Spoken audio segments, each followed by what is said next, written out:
Welcome students. आज आपण बघणार आहे BSc मायक्रोबायोलॉजी थर्ड सेमिस्टरचा major subject bacterial growth and pure culture. तर बघा, मोस्ट एक्सपेक्टेड 7 पेपर्स बघणार आहे आज.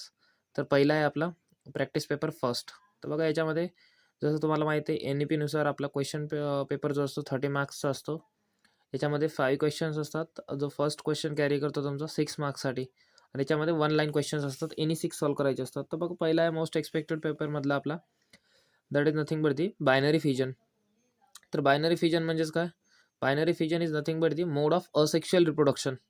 असेक्शुअल रिप्रोडक्शनचा हा एक प्रकार आहे. तर बघा, जनरली जर बघितलं आपण युनिसेल्युलर ऑर्गॅनिझम्समध्ये बायनरी फिजन होते. तर method of asexual reproduction in which bacterial cell divides into 2 identical cells, that is nothing but the binary fission. Second आहे जनरेशन टाईम. तर बघा, जनरेशन टाईम म्हणजेच काय?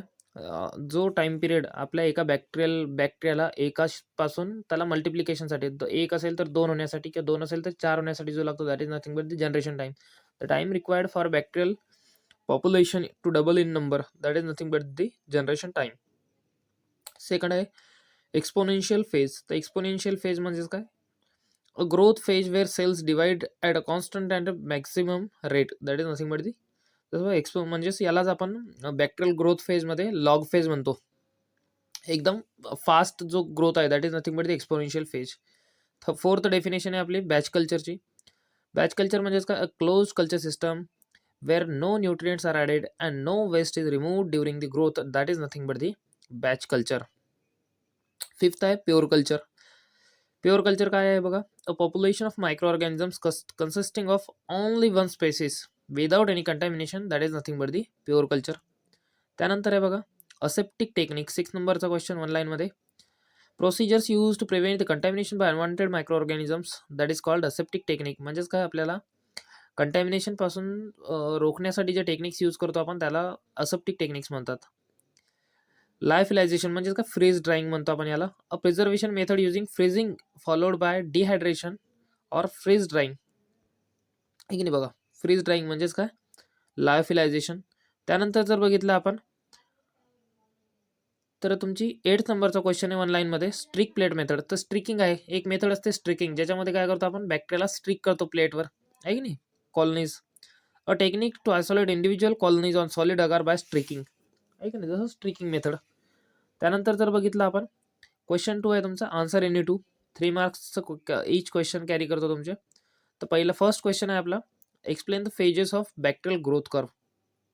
The bacterial growth curve has 4 phases. जसं आपण वरती बघा एक्सपोनेन्शियल फेज बघितलं, तसंच lag phase, second exponential phase किंवा लॉग फेज, थर्ड आहे स्टेशनरी फेज, आणि फिफ्थ वन असते आपला डेथ किंवा डिक्लाइन फेज. तर लॅग फेज जनरली जर बघितलं आपण, तर cells adapt to the new environment, there is no division occur in this phase.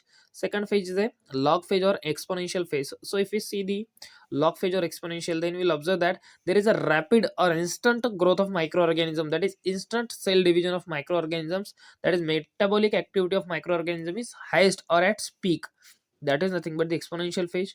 Third phase is a exponential phase in which generally if we see, then the growth of bacteria is generally steady. एक काय म्हणू आपण त्याला, steady growth असते, slow growth असते. आणि यामध्ये generally जर बघितलं तर मायक्रो ऑर्गॅनिझमची जी ग्रोथ आहे ही आपल्याला स्लो आढळते. त्याच्यानंतर बघा न्यूट्रिएंट्स बिकम लिमिटेड आणि growth rate is equal to death rate. इथंच काय होईल? जितके मायक्रो ऑर्गॅनिझम्स ग्रोथ करतील तितक्याच मायक्रो ऑर्गॅनिझमची डेथ होऊन जाईल. आणि फोर्थ आणि लास्ट स्टेज जो आहे आपला बॅक्टेरियल ग्रोथ करचा, that is nothing but the death or decline phase. Cells die faster than they divide due to toxic waste and nutrient depletion.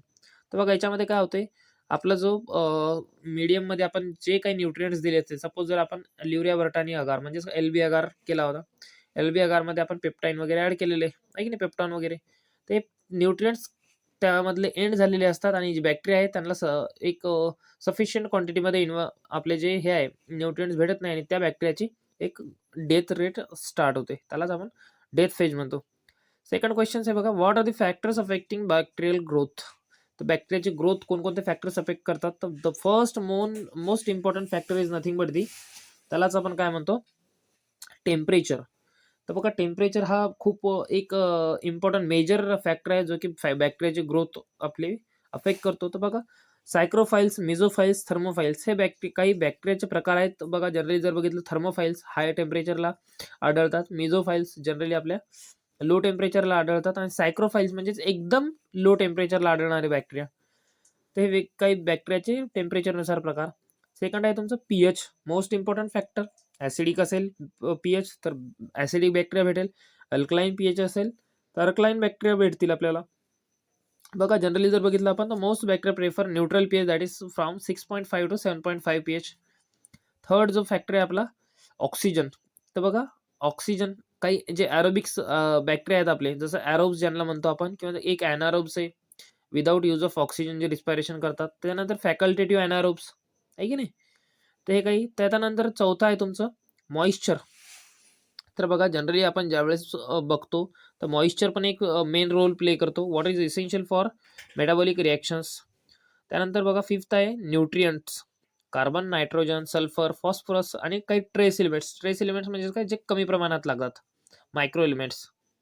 Osmotic pressure, high salt और sugar inhibits growth. तर आपण बघा generally जर बघितलं तर शुगरचं प्रमाण जास्त झालं किंवा सॉल्टचं कॉन्सन्ट्रेशन जास्त झालं तरी आपल्या बॅक्टेरियाची जी ग्रोथ आहे ती इनिबिट होते, म्हणजे स्टॉप होते किंवा रोखते. तर जनरली बघा तुमचा थर्ड क्वेश्चन आहे, क्वेश्चन सेकंड मधला, explain optical density method for measuring growth.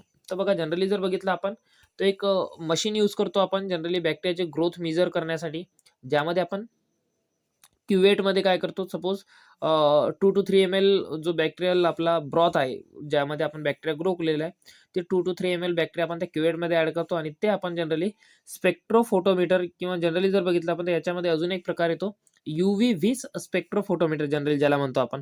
तर त्याच्या सहाय्याने आपण जनरली बॅक्टेरियाची ते टर्बिडिटी त्या कल्चरची मेजर करतो. आणि जनरली जर बघितलं आपण तर जितकी हाय टर्बिडिटी असेल तितके त्याच्यामध्ये सेल्स असतील आणि तितकं ते लाईट ॲब्झॉर्ब करेल. आपण काय करतो याच्यामध्ये एक क्युवेटमध्ये जो आपला बॅक्टेरियल जो हे आहे कल्चर आहे तो ॲड करतो आणि ते क्युवेट त्या याच्यामध्ये UV स्पेक्ट्रोफोटोमीटरमध्ये बसवतो आणि त्याच्यामधून मग आपण वेगवेगळ्या वेवलेंथची किंवा आपण जनरली जर बघितलं वेगवेगळ्या वेवलेंथची आपण त्याच्यामध्ये रेज पास करतो आणि जितकं त्याच्यामध्ये टर्बिडिटी असेल तर म्हणजे जितकं तो ॲब्झॉर्ब करेल लाईट तितके त्याच्यामध्ये जास्त आपले बॅक्टेरिया आहेत असं आपण त्याच्यामध्ये समजतो. त्याच्यानंतर बघा measures optical density that is OD ज्याला म्हणतो आपण, तर हे ओडी आपण घेतो जनरली या UV स्पेक्ट्रोफोटोमीटरचा वापर करून. त्यानंतर बघा ऑप्टिकल डेन्सिटी मेथड मेजरिंगची आपल्याला एक्सप्लेन करायची.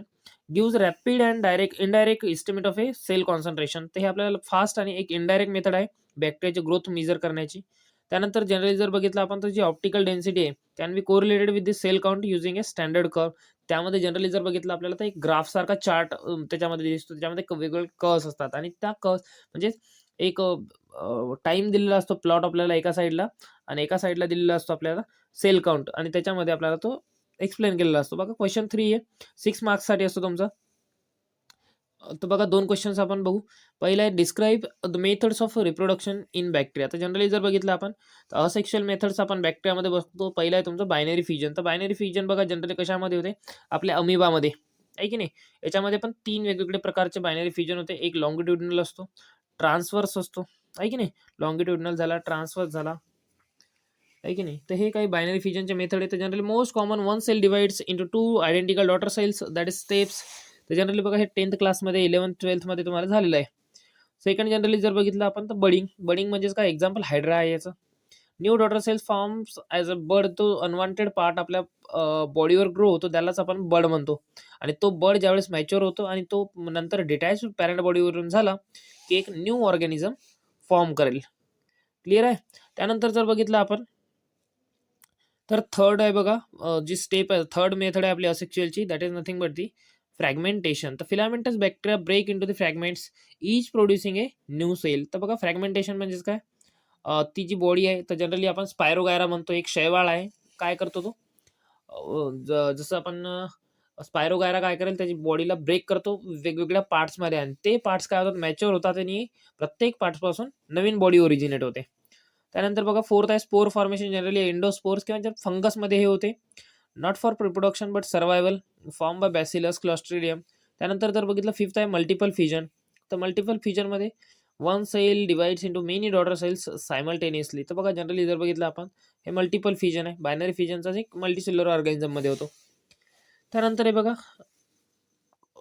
6 मार्क्ससाठी जो होता आपला क्वेश्चन 3 मधला second, explain the technique for isolation of pure culture. तर बघा प्युअर कल्चर आयसोलेशन करण्यासाठी मेथड, पहिली मेथड आहे स्ट्रिक प्लेट मेथड. तर या स्ट्रिक प्लेट मेथडमध्ये आपण काय करतो, क्वाड्रिलॅटरल मेथड यूज नाही करत आपण, किंवा टी लूप मेथड पण यूज नाही करत. जनरली आपण याच्यामध्ये एक बॅक्टेरियाची तो स्ट्रिक घेतो कॉलनी, त्या आगारमध्ये फक्त आपण टिप किंवा टच करतो त्या आगारवरती. कशासाठी, फक्त आपल्याला एक प्युअर कल्चर पाहिजे म्हणून. सेकंड आहे पोअर प्लेट मेथड. तर आपण काय करतो जनरली, जो पोअर प्लेट मेथड आहे, जो आपली पेट्री प्लेट बनवलेली, तर त्या पेट्री प्लेटमध्ये आपण काय करू जनरली, डायल्युटेड जे सॅम्पल आहे आपला तो मिक्स करू त्या आगारमध्ये आणि पोअर करू. ते पोअर म्हणजे टाकू त्या प्लेटमध्ये. Isolated colonies from within the medium. तर त्या मीडियममधून आपण सेपरेट कॉलनीज आयसोलेट करू शकतो. त्यानंतर जर बघितलं आपण तर spread plate method. Spread plate method म्हणजेच काय, आपण जनरली जर बघितलं तर हे आपण स्प्रेड प्लेट मेथड कशासाठी करतो, जनरली बॅक्टेरियाची कॉन्सन्ट्रेशन किंवा त्याच्यामधले कॉलनीज डेन्सिटी कमी करण्यासाठी. बघा sample diluted step wise to reduce the microbial load. Second, used along with plating methods to obtain the isolated colonies. हे सिरियल डायल्युशन आहे. त्याच्यानंतर आणि फिफ्थ आहे एनरिचमेंट कल्चर. तर एनरिचमेंट कल्चर आपण कशासाठी यूज करतो, सिलेक्टिव्ह बॅक्टेरिया असतात आपले काही, ज्यांना एक पर्टिक्युलर न्यूट्रिएंट लागत असतो ग्रोथसाठी. त्यांना ज्यावेळेस आपण ग्रोथ करतो तर तो जो मीडिया आहे त्यांचा, त्याला आपण एनरिचमेंट कल्चर म्हणतो. त्यानंतर बघा question fourth, answer any to, म्हणजेच का 3 मार्क्सचा क्वेश्चन आहे. What is turbidity measurement. तर टर्बिडिटी आपण मेजरमेंट काय आहे, तर बघा आपण जसं जनरली वरती बघितलं होतं, ऑप्टिकल डेन्सिटी मेजर करतो आपण जनरली स्पेक्ट्रोफिटोमीटरच्या सहाय्याने. तर बघा generally measure cloudiness of the culture using a spectrophotometer, more turbidity is equal to more bacteria. Fast and easy method for estimating the cell numbers आणि measure OD at specific wavelength commonly at 600 nanometre. तर generally आपण 600 नॅनोमीटरवर बॅक्टेरियाची generally optical density measure करतो, आणि जितकं तुमचं हाय turbidity असेल तितकं आपल्या बॅक्टेरियाचे त्याच्यामध्ये कॉन्सन्ट्रेशन जास्त असेल. बघा सेकंड क्वेश्चन आहे, explain the slant culture method. तर स्लॅन्ट कल्चर मेथड म्हणजे काय, जनरली आपण टेस्ट ट्यूब्समध्ये जो बॅक्टेरिया ग्रोथ करतो, अगार मेथड, अगार म्हणजे जो स्लॅन्ट असतो आपला, तर तो आपण अगार जो मीडिया आहे तो पेट्री प्लेटमध्ये न यूज करता आपण टेस्ट ट्यूबमध्ये ग्रो करतो बॅक्टेरियाला, आडवे टेस्ट ट्यूबमध्ये. तर त्याला जनरली आपण काय म्हणतो, स्लॅन्ट कल्चर. तर बघा जनरली जर बघितलं आपण, agar solidified at an angle in a test tube that is slant, inoculated with a loop to maintain pure culture, used for short term storage, biochemical tests and maintaining isolates. तर generally आपण हे बॅक्टेरियाचे वेगवेगळ्या taste करण्यासाठी, त्या short term कमी वेळेसाठी storage करून ठेवण्यासाठी, किंवा जनरली बघा ज्यावेळेस आपण बॅक्टेरियाला ट्रान्सफर करायचं असते, किंवा बॅक्टेरियाला जनरली आपण ज्यावेळेस जसं एक MTCC चंडीगड झालं, अशा काही संस्थान आहेत जिथून आपण काय करतो, बॅक्टेरियल जे आपल्याकडे कल्चर नाही तिथून ऑर्डर करतो, ते आपल्याला अशा स्लॅन्ट बनवून पाठवतात. तर ते एक फ्रीज ड्राईड पाठवतात ते. त्यानंतर जर बघितलं आपण थर्ड क्वेश्चन आहे, क्वेश्चन फोर्थ मधला, right a note on cryo preservation. तर क्रायो प्रिझर्वेशन म्हणजेच काय, क्रायो प्रिझर्वेशन म्हणजे आपण -196 डिग्री सेल्सिअसला, म्हणजेच काय लिक्विड नायट्रोजनमध्ये ज्यावेळेस आपण सेल्स बॅक्टेरिया स्टोअर करतो त्यालाच आपण क्रायो प्रिझर्वेशन म्हणतो. तर याच्यामध्ये जनरली बघा क्रायो प्रिझर्वेशनमध्ये जसं आपलं तुम्ही बघितलं असाल की जो आपले वेटरनरी डॉक्टर्स असतात त्यांच्याकडे एक बघा व्हाईट कलरची किंवा ब्लू कलरची कॅपवाला कॅन असतो गाडीला. तर ते कशासाठी असते बघा, त्याच्यामध्ये स्पर्म्स सेव्ह केलेले असतात, प्रिझर्व केलेले असतात जनरली. तर किंवा काही त्याच्यामध्ये वेगवेगळे हार्मोन्स जे असतात ते प्रिझर्व केले जातात. तर जनरली बघा जो इनॉक्युलेटेड, जनरली जर बघितलं तर क्रायो प्रोटेक्टर्स लाईक ग्लिसरॉल और DMSO prevent the ice crystal damage. तर हे डॅमेज करण्यापासून रोखण्यासाठी आपण ग्लिसरॉलचे स्टॉक यूज करतो. त्यानंतर जर बघितलं आपण use for a short term, बघा long term storage method that maintains the viability for years. तर जनरली जर बघितलं आपण तर हा आपण शॉर्ट टर्मसाठी यूज न करता हे लॉंग टर्मसाठी यूज करू शकतो, स्टोअर करू शकतो मायक्रो ऑर्गॅनिझम्स. त्यानंतर जर बघितलं तर क्वेश्चन फिफ्थ आहे बघा तुमचं, लास्ट क्वेश्चन आहे 6 मार्क्ससाठी. तर बघा जनरली जर बघितलं तर याच्यामध्ये आपल्याला 2 दिलेले असतात, एक चूज करायचं असतं. तर बघा पहिलं बघू आपण, describe the methods for preservation of micro organisms. तर मायक्रो ऑर्गॅनिझमला प्रिझर्वेशनच्या कोणकोणत्या मेथड आहे. पहिली सर्वात जनरली जो यूज करतो आपण रेफ्रिजरेशन. तर बघा रेफ्रिजरेशनमध्ये जनरली जर बघितलं 4 डिग्री सेल्सिअसला पण आपण स्टोअर करू शकतो, आणि सर्वात वरचा जो आपला बॉक्स असतो तो 0 डिग्री सेल्सिअसचा. त्याच्यामध्ये आपण शॉर्ट टर्म स्टोरेज करू शकतो जनरली कमी वेळेसाठी, काही हप्त्यासाठी ज्यावेळेस आपण स्टोअर करतो. सेकंड आहे डीप फ्रीजिंग. तर डीप फ्रीजर यूज केला जाते बघा. जनरली आपल्या फ्रीजर सारखं असते, बट त्याचं हँडल खूप हार्ड जाते आपल्याला ओपन करायला. तो डीप फ्रीजर आहे. त्याचं टेम्परेचर -20 टू -80 डिग्री सेल्सिअस असते. त्याच्यानंतर जर बघितलं आपण तर क्रायो प्रिझर्वेशन म्हणजे लिक्विड नायट्रोजन, म्हणजे त्याचं टेम्परेचर -196 डिग्री सेल्सिअस असते. लॉंग टर्मसाठी आपण यूज करतो हे. आणि याच्यामध्ये काही क्रायो प्रोटेक्टंट आपण म्हणजे जे सेलला डॅमेज होण्यापासून प्रिव्हेंट करण्यासाठी ग्लिसरॉलचे स्टॉक आपण बनवू शकतो.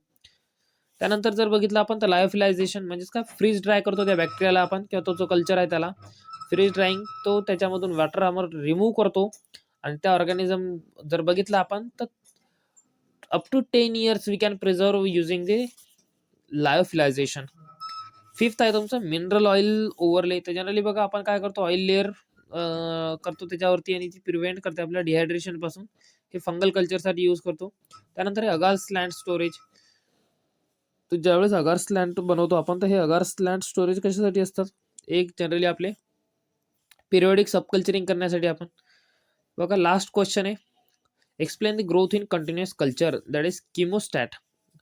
याचे काही पॉईंट बघा. Continuous system where the fresh medium is constantly added and waste is removed, maintains bacteria steady state exponential phase, आहे की नाही. कंटिन्युअस कल्चर ग्रोथचे जे आपल्याला एक्सप्लेन करायचे. Dilution rate controls growth rate, used in industrial fermentation, research on bacterial physiology, production of antibiotics, enzymes, and amino acids. So, today we have saw the first practice paper of bacterial growth and pure culture of third semester BSc microbiology, संत गाडगे बाबा अमरावती विद्यापीठ. तर बघा आपण याच्यानंतर practice paper second बघू उद्या with solution.